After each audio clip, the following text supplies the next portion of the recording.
DCB પોલીસે બાતમીના આધારે ચોરીની બાઇક લઈને શહેરમાં ઘૂમતા જૂની ઘડીના 2 વાહન ચોરોને ઝડપી પાડ્યા હતા. શહેર ક્રાઇમ બ્રાન્ચના પોલીસ કોન્સ્ટેબલ હરિભાઈ દેસાઈને બાતમી મળી હતી કે યાકુતપુરા વિસ્તારમાંથી જૂની ઘડીમાં રહેતા 2 વાહન ચોર ચોરીની બાઇક સાથે પસાર થવાના છે.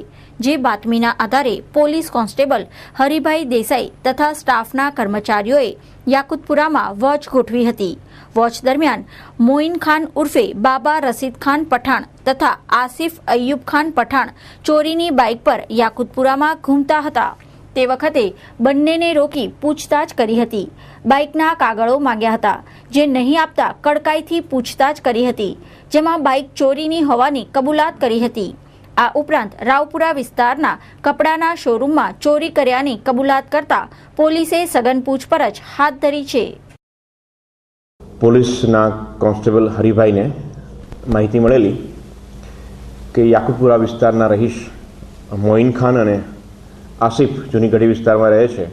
એ બંને ઇસમો વાહન ચોરીની પ્રવૃત્તિ કરે છે. એ બાતમીના આધારે એ લોકોને પકડ્યા. એમની પાસેથી 2 મોટરસાઇકલ રિકવર કરવામાં આવેલા. એક બજાજ પ્લેટિનમ મોટરસાઇકલ છે અને બીજું મોટરસાઇકલ એ હીરો હોન્ડા છે. એક રાવપુરા વિસ્તારમાંથી ઉપાડેલું છે અને એક સિટી વિસ્તારમાંથી ઉપાડેલું છે. 2 વાહન ચોરીના ગુના ડીસીબી પોલીસે ડિટેક્ટ કરેલ છે. 500 રૂપિયાનું ઇનામ એ પોલીસ કર્મચારીને હું જાહેર કરું છું. વાહન કે કોઈપણ પ્રકારની ચોરી એ બેદરકારી નિષ્કાળજીને કારણે જ થતી હોય છે. મારી તમામ પ્રજાજનોને નાગરિકોને વિનંતી છે કે જાગૃતિ છે એ આપણી સલામતીનું સૌથી મહત્ત્વનું પહેલું પગથિયું છે.